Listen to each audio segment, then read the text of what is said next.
Hi guys, this is Asif from MySmartPrice, and today we have the Sony Xperia Z for the review. It is a flagship smartphone from Sony.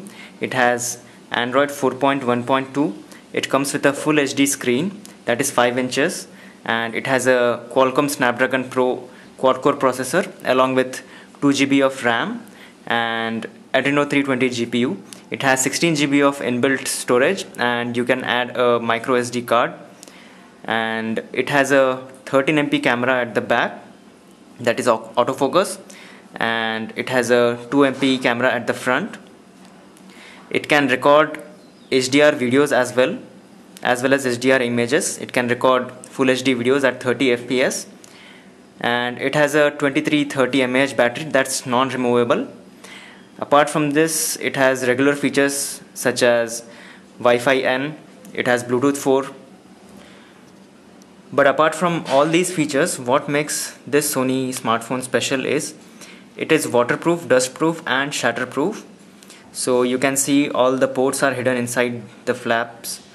As you can see, this is a 3.5mm audio jack, and the flap is protecting the water from entering into this phone.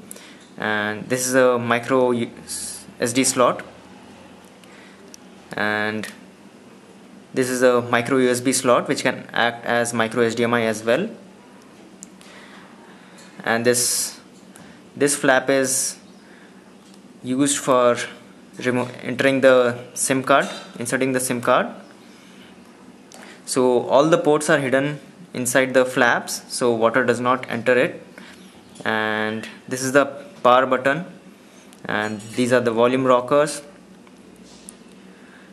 This is a dock connector. Now let's check out what comes inside the box. The Sony Xperia Z as of now comes with an offer which gives you free over-the-ear Sony headphones that cost 1490 rupees and a premium flip type case that costs 2000 rupees, around 2000 rupees. So let's check what's inside the box. You get a AC charger adapter that has a micro USB, or it's USB port, and it comes with a very premium kind of in-ear headphones with inline mic. These are one of the best headphones that come along with a smartphone. And apart from this, it comes with adjustable earbuds that you can use according to your size of ears. And this is a USB to micro USB cable for charging and data sync. Apart from that, you get some startup guides and information letters. Now coming to the phone itself, when you have a look at the build quality, as it is waterproof, dustproof and shatterproof, you can be rest assured about the durability of the phone. And its build quality is very solid, and it has very stylish looks as well. It has very straightish design, so it's a bit hard to hold this phone, or you can say it's not as comfortable as other phones to hold in the hand. Now coming to the screen, which is one of the most important factor of a smartphone, the Sony Xperia Z has a Full HD 1920 by 1080 pixels resolution, and it has mobile Bravia engine too. And the sharpness of this display is very good. It is as good as any other flagship smartphones this year with 440 pixels per inch, but there is a loss of contrast and the colors look very faded out. The contrast is not good, and the viewing angles are affected as well. As you can see, there is a huge shift of colors when you tilt the screen. Now let's compare the screen of the Sony Xperia Z with the Nexus 4 I have. And I have started the web browser, and we are on the same page in both the screens.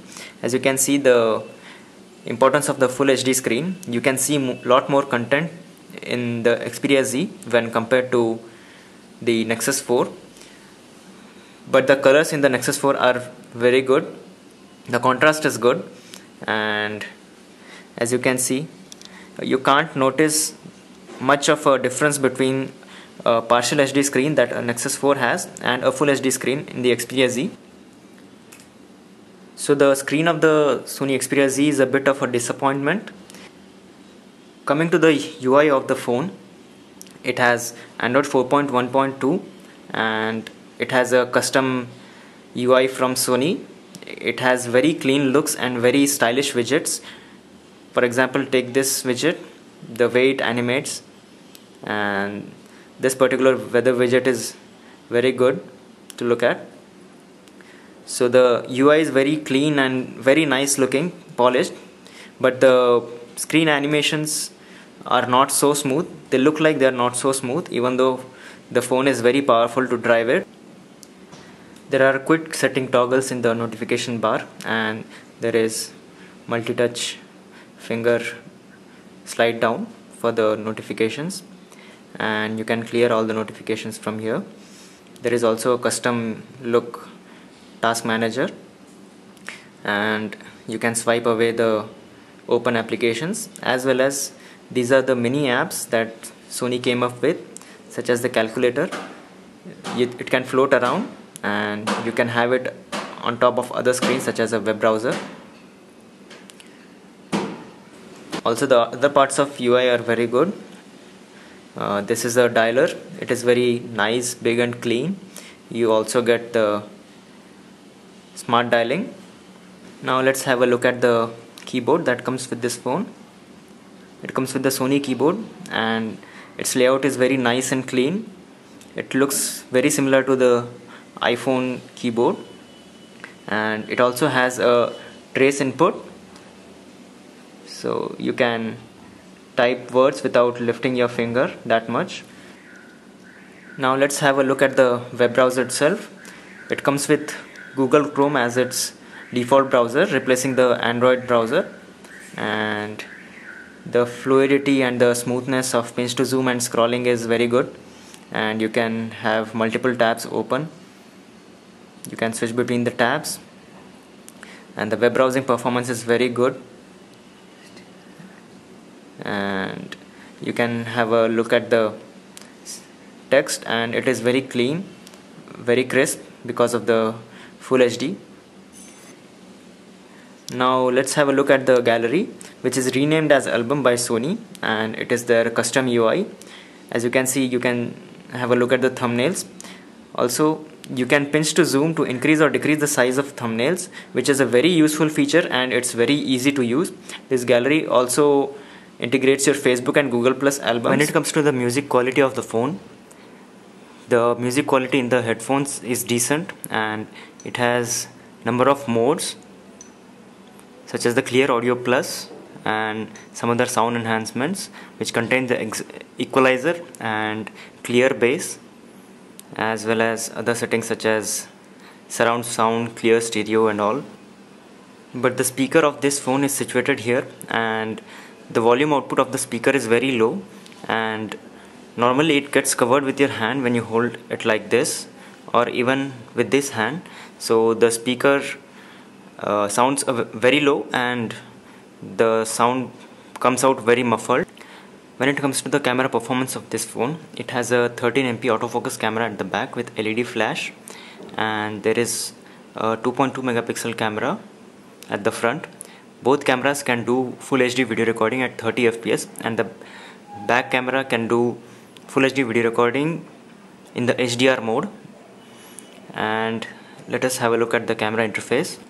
The best thing about this camera is its superior auto mode, which takes care of all the settings and adjustments, and you don't need to worry about any other setting. Just turn on the superior auto and it will take care of the camera settings and shoot high quality photos and videos. You can switch to various modes such as video mode, burst, picture effects. It also has sweep panorama and a horde of scene settings.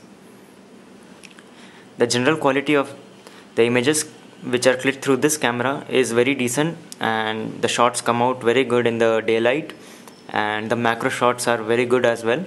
But when you view the images into 100% zoomed in mode, you can find there is a fair amount of noise in the images, and the images which are taken in the low light, they come out with a huge amount of noise in them, as the camera is unable to take good low light photos, and the HD videos come out very well, but there is not a lot of difference between the normal videos and HDR videos. So the camera is not as good as you would have thought of its 13MP quality. So the camera is a bit of disappointment. Now let's have a look at the gaming performance of this phone.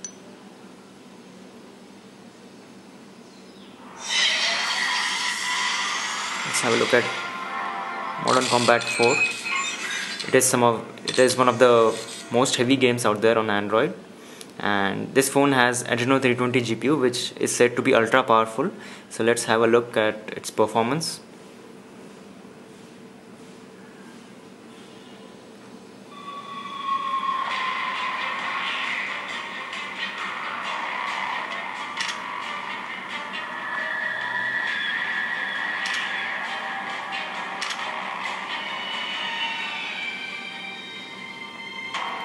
Games load very fast as well, particularly when you install them in the internal storage. The performance drops when you install a game such as this one in the memory card. Let's play the game. As you can see, it is butterly smooth here, but I should say that when you do a heavy gaming for more than an hour, or let's say for half an hour or so, the phone gets extremely hot. But similar is the case with all the high-end phones these days.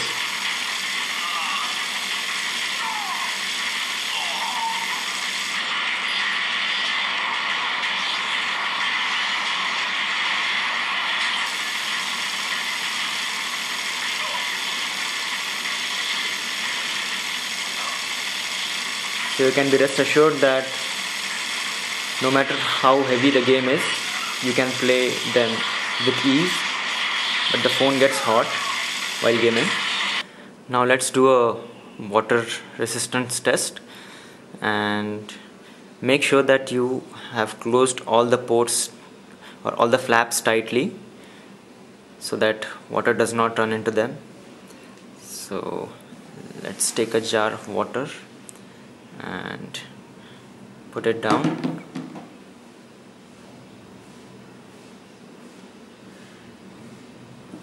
As you can see, the phone is working perfectly.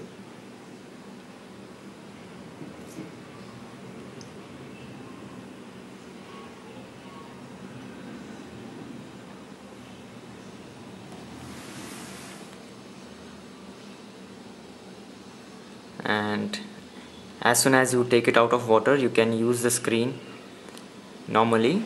Now coming to the battery life, I have found out that this phone has a very good battery life, or you can say very decent. It has 2330 mAh battery, and it can run for a day of even heavy usage. Coming to the conclusion of the phone, with a 5-inch Full HD display, a quad-core processor clocked at 1.5 GHz, and a generous 2 GB of RAM, as well as 13MP camera and 2.2 MP front-facing camera, this phone is one of the best phone out there. But the screen lets it down, as well as the loudspeaker. So you can think of it as a trade-off if you want a durable, water-resistant and dust-resistant phone. Also, the camera in the low light performs terribly. So those are the trade-offs that you have to make if you want to buy a good, well-built phone with very good durability and water resistance. And as I have said earlier, it has a very good battery life, and there is no issue when running even the heavy games, and the web browsing and everything else is very smooth. So I give this phone 4 out of 5. So thanks for watching, and keep visiting mysmartprice.com for the best offers, deals and lowest prices out there.